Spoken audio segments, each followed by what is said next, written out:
If you go to liliespad.ca right now, you will find a link to this. We've started a liliespad.ca bookstore so that when we're talking about books, you will be able to find it. One of the books you'll be able to find there is Behind the Green Mask. It is a book that you need to read. It's on Agenda 21, an issue that we have been following for some time, and its author, Rosa Koire, joins us now from San Francisco to talk about this UN framework that looks to take over your local government. Rosa, good to speak to you. I wonder if you can start off by telling the audience your definition of Agenda 21. Agenda 21 is the action plan. It's the blueprint to inventory and control all land, water, minerals, plants, animals, construction, means of production, education, information, and human beings in the world. It's a totally comprehensive plan, and it's right there in your town right now. Well, and I keep being told it's not real. We spoke to Glenn Beck recently. We spoke to Elizabeth Nixon, and then people say, "Oh, you're going on that hoax." Well, this is from the UN's website. It's Review of Implementation of Agenda 21. It's a UN report. Then you've got Resilient People, Resilient Planet. There are 47,900 references to Agenda 21 on the Government of Canada website. But the spookier thing is, you're right, they're going into the towns, and that's part of the plan, isn't it? Get into towns, and it's bureaucrat to bureaucrat so that our politicians often don't even know about it. It's a global plan, but it's implemented locally. And so that's, it's a global, regional, neighborhood plan. So that's how you see it. And yeah, you're going to see it there. Of course, it's in Canada, and you're going to see it as, it'll be Smart Growth Plans and Wildlands Project.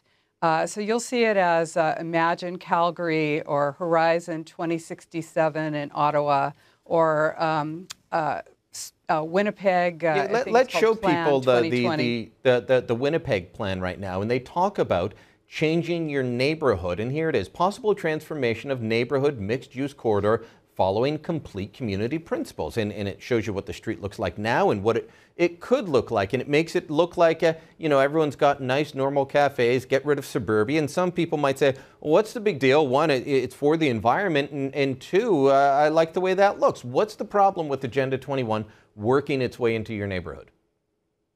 Well, Agenda 21 really is the hijacking of the environmental movement. And there in Canada, you have the Federal Sustainable Development Act, which mandates sustainable development principles in every federal agency. And there's about more than $500 million in federal funds going to implement these plans. And plans of course, that are made elsewhere, right? Oh, this is a worldwide plan. Your plan, for instance, whatever plan it is in whatever part of Canada, is the same plan in the United States. It's the same as the Hanoi Regional Center 2030 plan. These plans are all the same plan.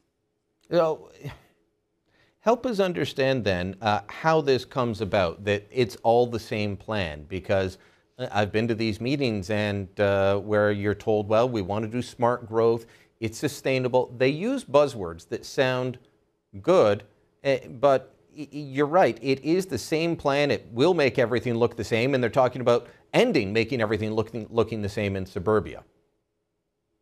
Yeah, it's not even so much about looking the same, although smart growth is high-density development on transit lines. What it's really about is inventorying and controlling.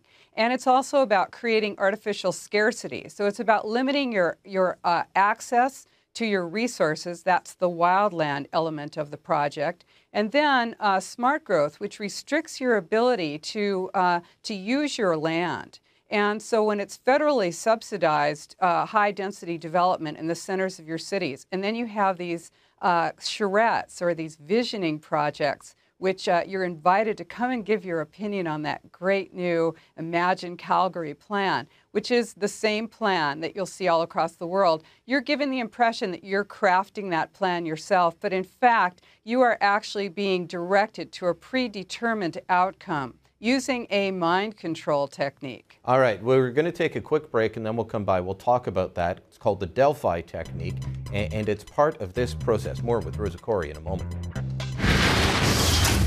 I felt exactly like you did when you first heard it, you're like, come on, that's kind of conspiracy. Because I mean, who names something Agenda 21?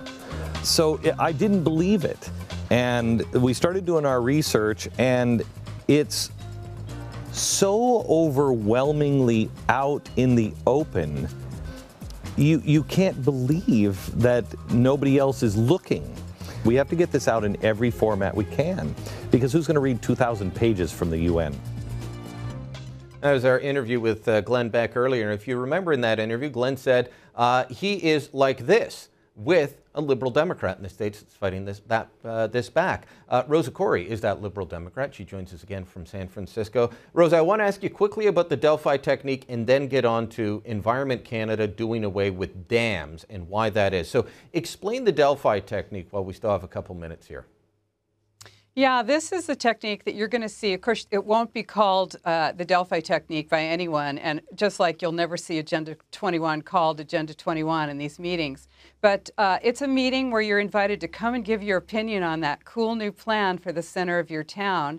And you go in, and it's it's all set up with tables, and you've got your crayons and your little gold stars, and you get to say basically what you want to see. Well, sprawl, which is where many people live, if you live in a single-family home, that's considered unsustainable. That's business as usual, and you're not supposed to choose that. You're supposed to choose your planned future. And so this plan actually directs public opinion while giving them the impression that their input is actually being listened to. And I'll tell you, if you go into those meetings and you dissent, you will quickly find that your opinion is not really crafting this plan. This plan is actually being used to propagandize you and to shut you up if you consider that this is not your idea for what you want to see in your town. And if you think that Rosa's being foolish in what she's saying there, I've been to some of these meetings. You speak up, you go off the rails.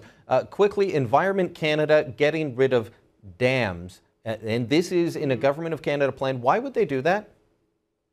Yeah, well, reservoirs, this is the opinion of Environment Canada. Reservoirs emit too many greenhouse gas emissions, and so the plan is for dam removal, which you are seeing, of course, across the United States.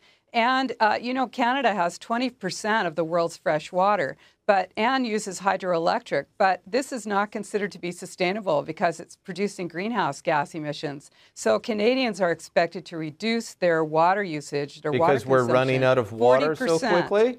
We're running out of water in Canada? It's a renewable resource too, yeah. And what else do you guys have besides timber, water, oil, gas, water? So all the stuff they don't want us to use. So is this a loss of sovereignty? Because you look at these plans, this one here, this report, that report. Canada and every other country that signs on to this has to report back to the UN.